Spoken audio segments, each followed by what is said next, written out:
Now here we'll be discussing the amendments which have been made by the Finance Number 2 Act 2019 in our registration chapter.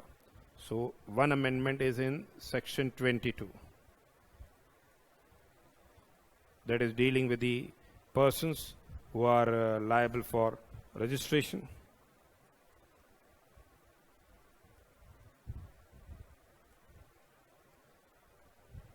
And the other is in section 25, that is procedure for registration.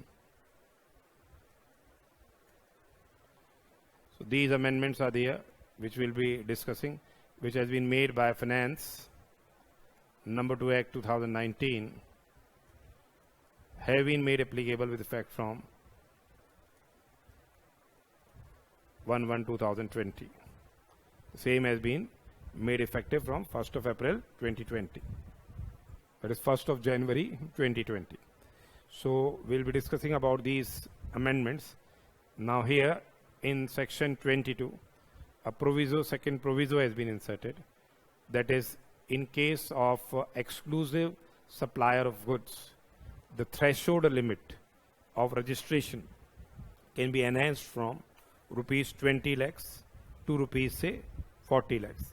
At the request of the state, on recommendation of the council, the government can enhance the threshold limit of registration in respect of the exclusive supplier of goods. An explanation has been inserted that who will be regarded as an exclusive supplier of goods. So we'll be discussing this amendment, that this proviso, second proviso, is inserted basically.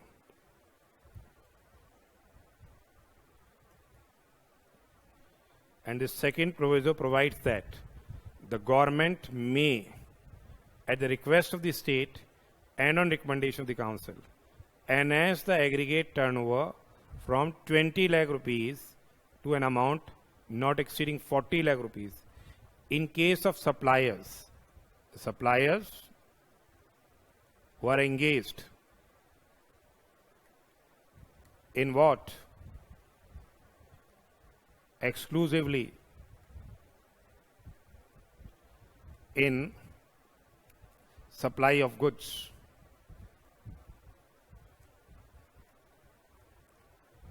Who are engaged exclusively in supply of goods. And the conditions, the same are notified. So the notification has already been issued. Notification relating to the same has already been issued. That is 10/2019, and the same has been made effective from 1/4/2019. This notification we have already discussed in our last class. Now here, this amendment has been made now in the statutory provisions, and an explanation has also been inserted, which was not there earlier. Now it has been specifically provided. Explanation is what? For removing the doubts. Now it has been provided that a person shall be considered to be engaged exclusively in supply of goods, even if he is engaged in exempt supply of services provided by way of extending deposits, loans or advances, insofar as the consideration is represented by way of, say, interest or discount. Say, now, this is the thing is what we are giving. The threshold limit of this registration is enhanced from 20 lakhs to rupees 40 lakhs. In case of what? Exclusive supplier of goods. The persons who are suppliers who are exclusively engaged in supply of goods. Now, in case if he is a service supplier, then he was not getting the benefit of what? The enhanced threshold limit from 20 to 40 lakhs. Therefore, this explanation has been inserted. Say, XYZ and company is a trader of goods, and the turnover within the state of Rajasthan is, say, 38 lakh rupees. This is the turnover within the state of Rajasthan, and it is also given a fixed deposit, FDR, on which interest is received amounting to 1 lakh rupees. It has made a deposit in bank where the interest is received amounting to what? 1 lakh rupees. In this particular circumstance, now since it is supplying goods as well as what? Supplying services. The issue was whether the threshold limit will be enhanced from rupees 20 lakhs to rupees 40 lakhs or not. So now, earlier, it was say not enhanced because it was since XYZ and company was supplier of services also. But now it has been clarified that in this case, even though this is only for only one service, that is what? Supply of services provided by way of extending deposits, loans or advances, insofar as the consideration is represented by way of say interest or discount. Though this will be counted for the purpose of aggregate turnover. Their aggregate turnover now becomes say 39 lakh rupees. But he will be regarded as what? Exclusive supplier of goods. If he is making intrastate supplies within the state of Rajasthan, he will be getting the benefit of what? The threshold limit. So here, this relaxation has been made. This relaxation has been made in relation to those traders who are also engaged in kya? Those traders, they are engaged in supply of goods. They are also engaged in what? Supply of services, which are exempted. And the supply of services by way of providing, extending deposits, loans or advances, insofar as the consideration is represented by way of say interest or discount. So this second proviso has been inserted as well as an explanation has been inserted. So now if you are exclusive supplier of goods and are also providing say services of extending deposits, loans or advances, where the consideration is represented by way of interest and discounts, in that case your the threshold limit of registration. The threshold limit of registration will be enhanced from 20 lakhs to rupees 40 lakhs, which has been specified in the notification in this regard. Besides this, in section 25, which was dealing with procedure for registration, they have made Aadhaar based authentication. They have introduced what? Aadhaar based authentication in section 25. They have introduced subsection 6A to subsection 60. That is what 25(6)(a) provides for the same, that every registered person, the person who has already registered, they will undergo an authentication or they will furnish proof of Aadhaar number in such form and manner and within such time as may be what? Prescribed. So Aadhaar based authentication has been made mandatory now for those persons who have already been what? Registered. So new subsections they have been introduced, making Aadhaar authentication mandatory for the specified class of taxpayers, as well as if new registration is obtained, then also the Aadhaar based authentication is there.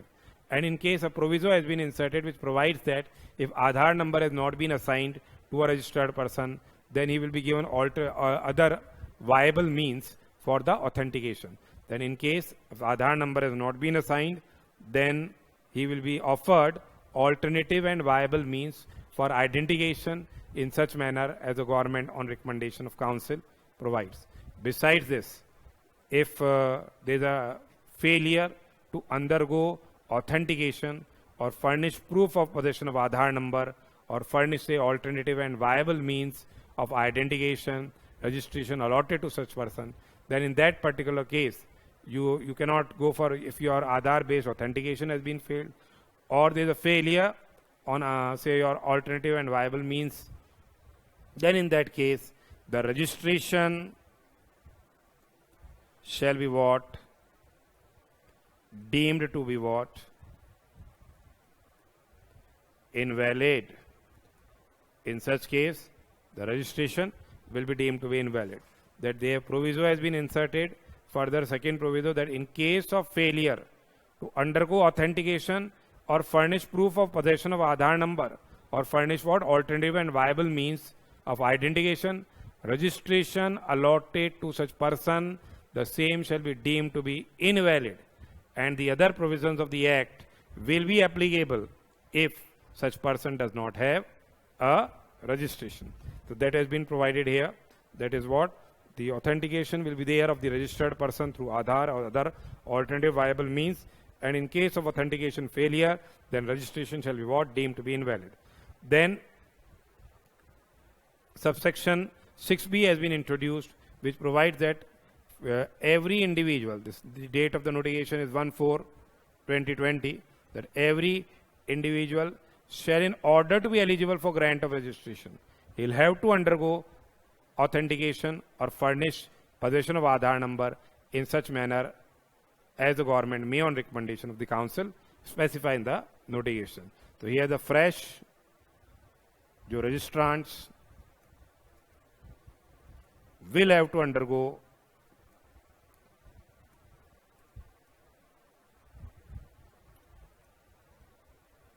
Aadhaar authentication, and when they undergo Aadhaar authentication, then only registration will be granted. And besides this, every person, that is in respect of individual, that was in respect of individual, subsection 6C provides that every person other than an individual shall, in order to be eligible for grant of registration, they will have to undergo authentication or furnish proof of possession of Aadhaar number of the Karta in case of, say, HUF, managing director, whole-time director, partners, members of managing committee or association or board or trustee, authorized representative, authorized signatory, and such other class of persons as the government on recommendation, say, notify. These are for the other persons. They will have to, that is other than an individual. They have to. They have also to go. They have to go for Aadhaar authentication, and where such person or class of persons they have not been assigned the Aadhaar number, then they will be provided what alternative and viable means of identification in such manner as the government may, on recommendation of the council, specify through notification. And besides this, the government can also notify under subsection 6D those persons or class of persons who will not be required to go Aadhaar authentication. Now basically what notification has been introduced in this regard, which we will be discussing. These persons, basically they have been exempted from Aadhaar authentication. That is, the central government on recommendation of the council have notified that Aadhaar authentication provisions shall not apply to a person who is not a citizen of India or a class of persons other than the following class of persons. So for non-citizens and other than these class of persons, Aadhaar authentication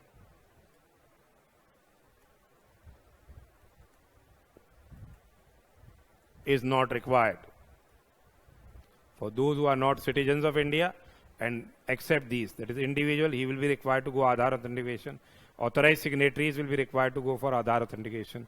Then managing and authorized partners, as well as Karta of an Hindu undivided family. So that these amendments have been made. So fundamentally, new registrants, they will have to go for Aadhaar authentication. Besides this, the existing registrants will also have to go for the Aadhaar authentication. And amendment has also been made in Rule 9. Proviso has been inserted. In that case, they are saying that we say that if you have made an application and the application is found in order for registration, then the registration will be granted within, say, 3 working days. Then in case it has now been provided that where a person who fails to undergo Aadhaar authentication, then registration shall be granted only after physical verification of the principal place of business. So on failure to undergo Aadhaar authentication,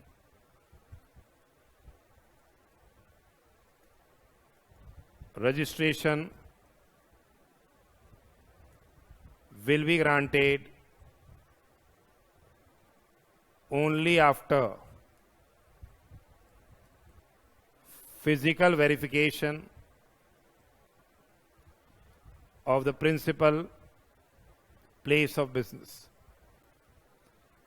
in presence of the said person, not later than 60 days from the date of application, in the manner provided in Rule 25. So Rule 25 has also been, consequential amendment has also been made in Rule 25. And the provisions relating to deemed registration. If no registration is granted within 3 working days and no deficiencies have been shown to him, then the registration is deemed to be granted. So that deemed registration provisions will not be applicable in case there is a failure to undergo what? Aadhaar authentication. Now Rule 25 has been also amended because we have seen that if a person fails to undergo Aadhaar authentication, then they will be going to the premises, that is principal place of business, physically verifying the same. So Rule 25, which was dealing with what? Physical verification of business premises, amendment has been made, that which provides that where the proper officer is satisfied that physical verification of the place of business is required due to failure of Aadhaar authentication, before grant of what registration, or due to any other reason. So that way they are provided for the both. If there is a failure of Aadhaar authentication, then also physical verification of premises will be there, or in any other reason also they can go for what? Physical verification of the premises.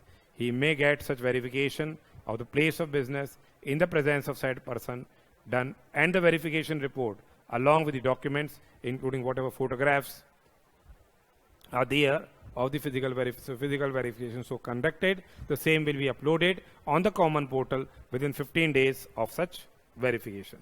So consequential amendment has been made because now the registration will be granted in case of failure for Aadhaar authentication only after what? Physical verification of premises. So amendment has been made, and the said amendment has been also been effective with effect from what?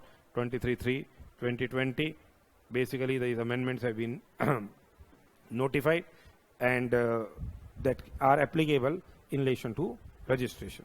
So this was about the registration. When you have to go for the statutory section 22 changes there, and explanation has been inserted. Remember, in that case, a person will be required, says exclusive supplier of goods, also supplying exempt service by way of extending deposits, loans, or advance, and consideration is by way of interest or discount. He will be regarded as exclusive supplier of goods. Besides this, Aadhaar-based authentication is there, and consequential amendments have been made here under this. Now in our next chapter, that is tax invoice, credit notes, debit notes, and electronic way bill, section 31A has been inserted, which is dealing with what? Providing what? Facilities for electronic payments to the recipient of the supply of goods or services. So here, section 31A has been inserted with effect from 1/1/2020, and that section 31A, it is basically dealing with what? Here we have to provide what? Facilities for make electronic payments. To whom? Those who are what? The recipients of those supplies of those goods or services. So this section has been what? Introduced, that is 31A. And this is what? Facility of digital payment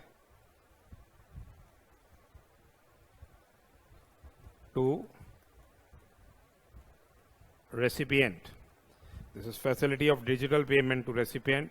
That is what the government may, on recommendation of council, prescribe a class of registered persons who shall provide modes of electronic payment to the recipient of supply of goods. Modes of what? Electronic payment to the recipient of supply of goods or services, or both, made by him, and give option to such a recipient to make payment accordingly in such manner and subject to such conditions and restrictions as may be prescribed. So facility of digital payment to recipients must be provided by the supplier, those suppliers who have been notified in this regard. So that has been an amendment which has been made by the Finance No. 2 Act 2019. Besides this, amendments have also been made in relation to what? Rule 48, that is dealing with manner of issuing invoices. Now, e-invoicing provisions.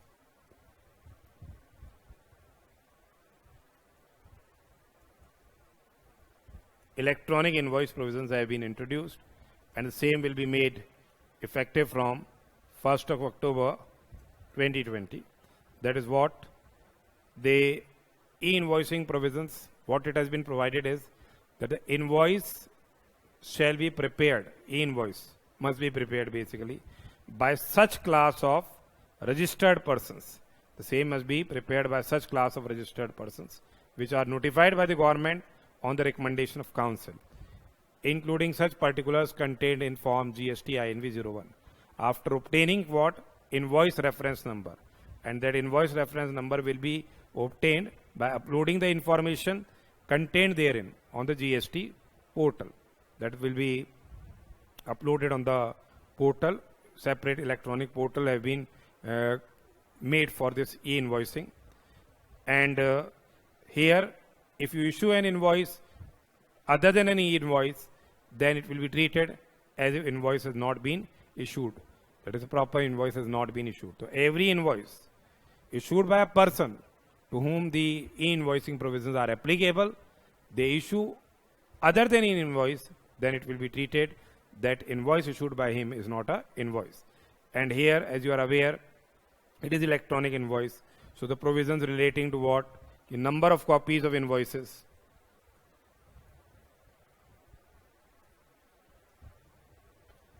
will not be applicable. We have to issue invoice in 3 copies. So here, that those provisions will not be applicable. That is dealing with what? The provisions relating to 48(1) and 2, which were dealing with the number of the copies of invoices. Those will not be what? Applicable in case of what? This e-invoice. And the government has notified, that the government on recommendation of council has notified that the registered persons whose aggregate turnover in the financial year exceeds rupees 100 crores, registered persons whose aggregate turnover in financial year exceeds 100 crores will be the class of persons, they will be what? Issuing kya? E-invoices. So if their aggregate turnover basically exceeds rupees 100 crores, then the class of registered persons will be required to issue e-invoice in respect of supply of goods or services or both, when they are invoicing the same to a registered person. So this amendment has been made in Rule 48, and the same will be effective from what? 1st of October 2020. Besides this, in e-way bill also an amendment has been made. The restrictions have been provided in Rule 138E, restriction on furnishing of information. In Part A of Form GST e-way bill 01, there are restrictions because if you, that is, you cannot what? Generate an electronic way bill.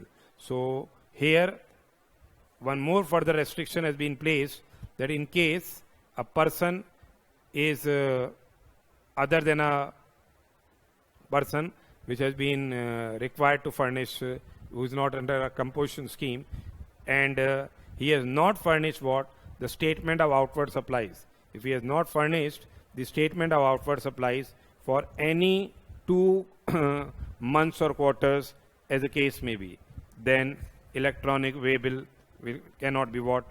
Generated by him. So basically, that amendment has been made, and this amendment has been made effective from 11th of January 2020. That is, being a person who is other than those who are composition suppliers, they have not furnished a statement of outward supplies for any 2 months. It is not consecutive. If it is any 2 months or quarters, is the case may be. So that amendment has been made in Rule 138E.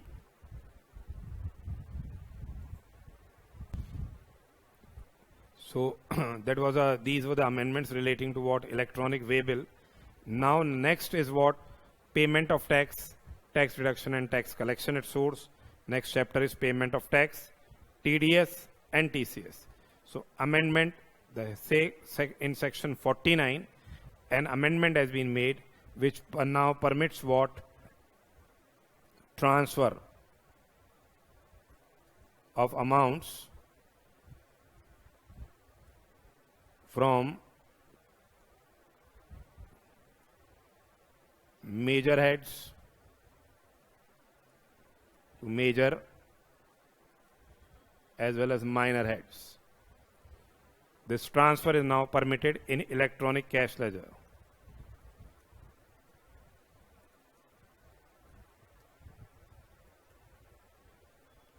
This amendment has been made with effect from by the Finance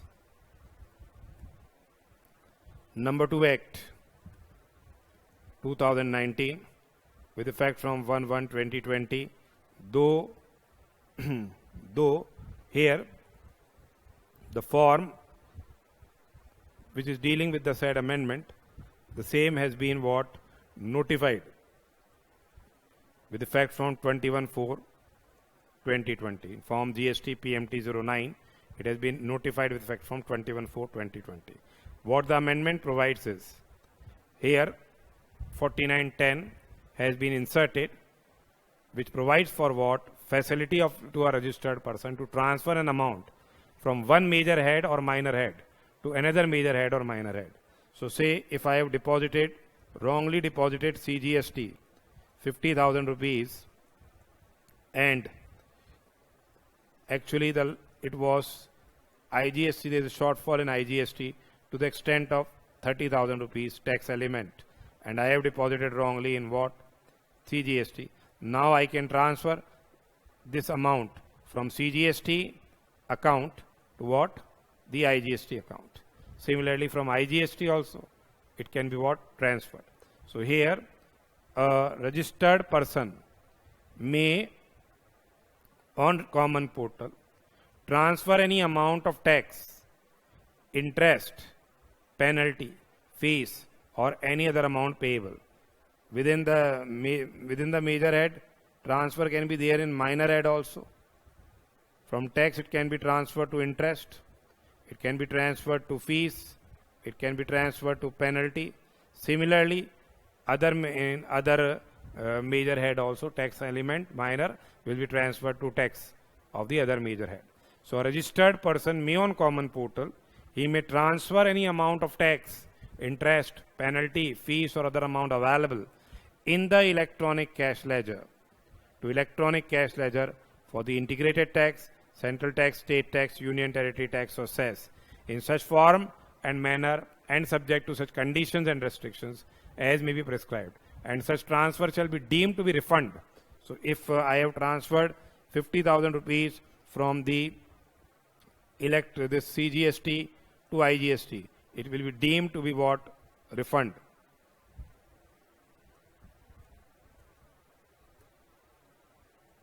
Under CGST e-cash ledger. And here, where any amount has been transferred to electronic cash ledger, the same shall be deemed to be deposit. From here, it is transferred to here, so it will be deemed a deposit. That has been provided. So now, if you have wrongly deposited any tax, you can now take the advantage. You can transfer that amount from the wrong head to, say, right head. It will be treated as refund from the wrong head, and will be treated as deposit under the right head. And consequential amendment has been made here also under Rule 53A also. And first of all, we will be discussing Rule 83, 87, 13, which is dealing with the same. A registered person may, on common portal, transfer any amount of tax, interest, penalty, fees, or any other amount available in the electronic cash ledger under the Act to electronic cash ledger on the integrated tax, central tax, state tax, or union territory tax in form GST PMT 09. So in e-cash ledger, this amendment has been what? Made. Besides this, section 53A has been introduced, that is transfer of certain amounts. Where, say, any amount has been transferred from e-cash ledger under the Act to e-cash ledger under the SGST Act or UTGST Act. From CGST Act, e-cash ledger, the amount has been transferred to SGST / UTGST Act. Then what will happen? The central government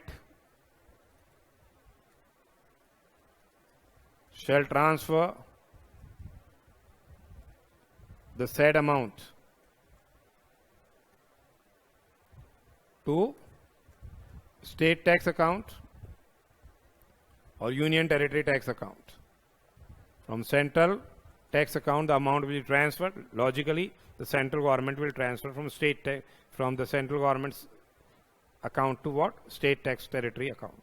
So where any amount has been transferred from electronic cash ledger under the Act to electronic cash ledger under the SGST Act or the UTGST Act, the government shall transfer to the state tax account or the union territory tax account an amount equal to the amount transferred to the electronic cash ledger in such manner and within such time as may be, say, prescribed. So a consequential amendment has been made here under section 53A.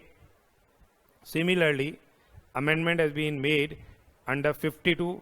52 is dealing with the provisions relating to tax collection at source.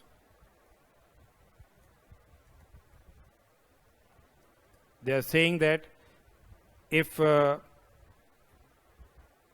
this details the statement, we are required to furnish the statement in relation to what the outward supplies of the goods or services or both, which has been effected through e-commerce operator.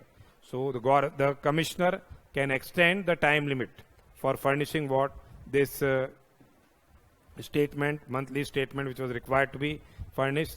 The time, this is the return, this time limit can be extended by the commissioner. And if the time limit is extended by the state tax commissioner or the, say, union territory tax commissioner, then it will be deemed extension for the purpose of the SGST, CGST Act also. So this is dealing with what? The extension of the time limit of GSTR 8 statement, which is furnished by the e-commerce operators. And the amendment has been made effective from 1st of January 2020.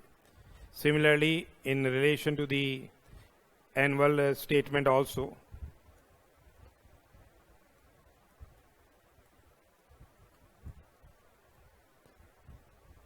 extension of time limit has been provided.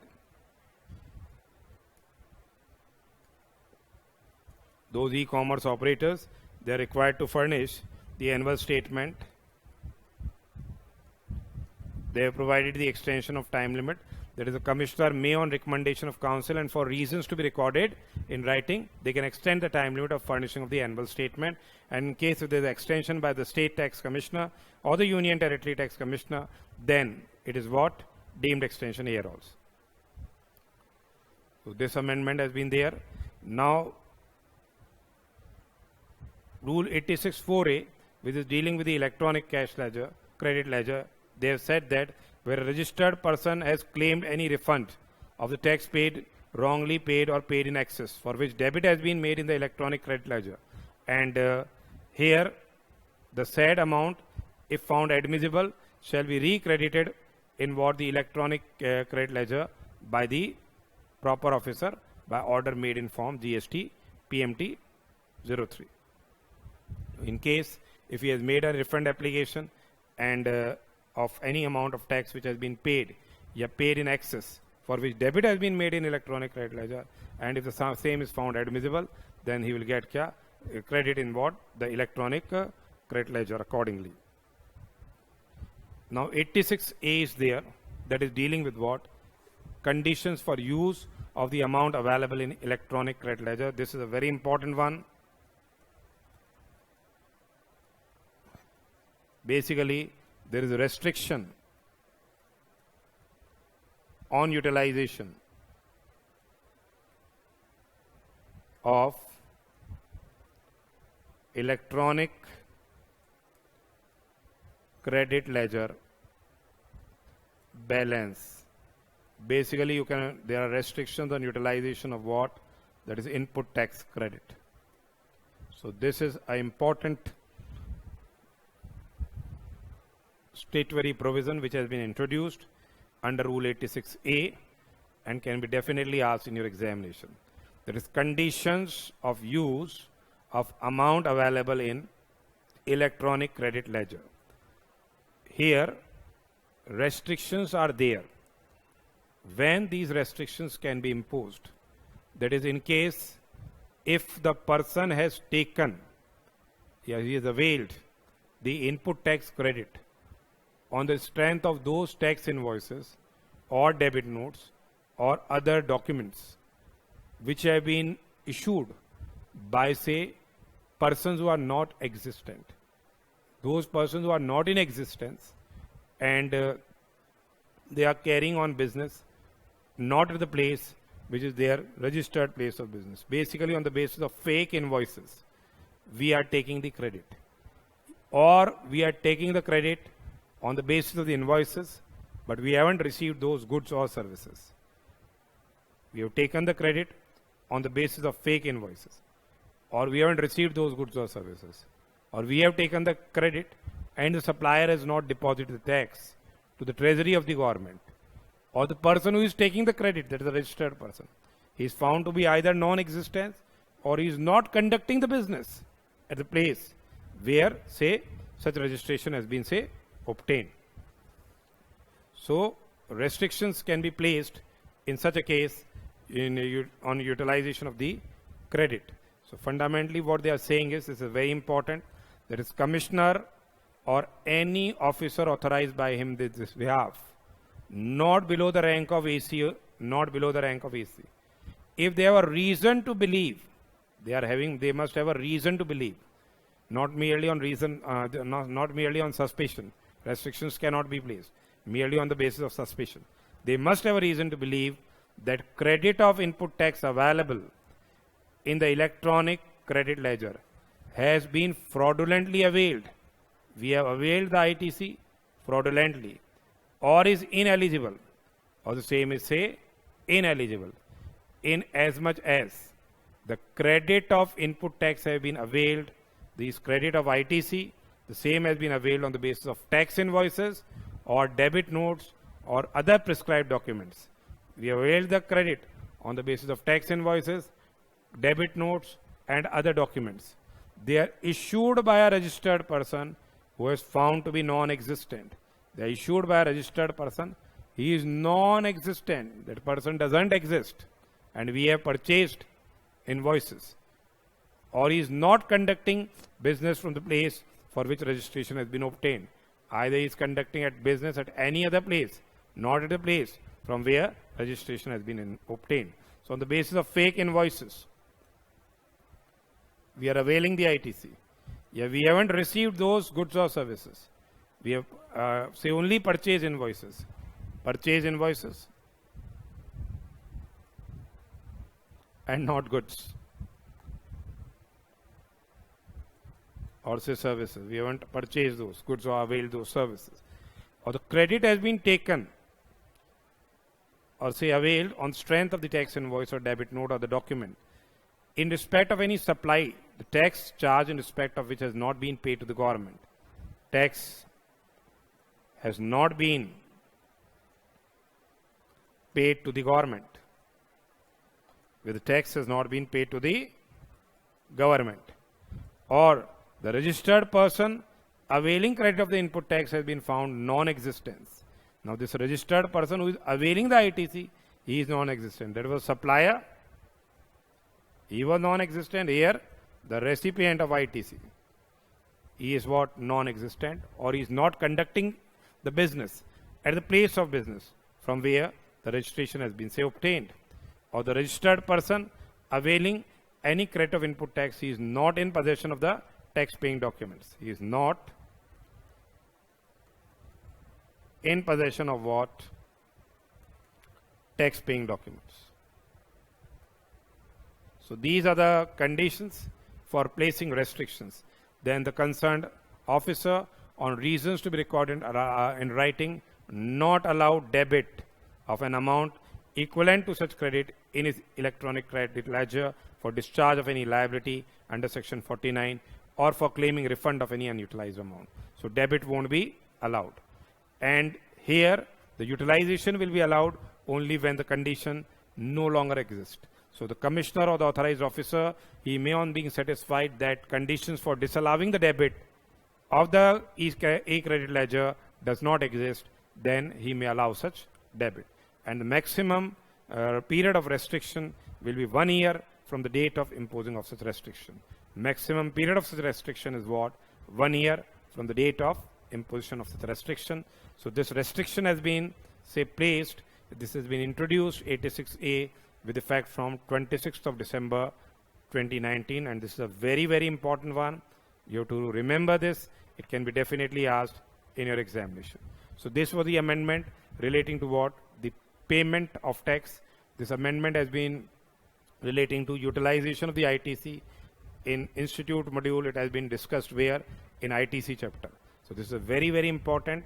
You remember this. This can be definitely asked in your examination.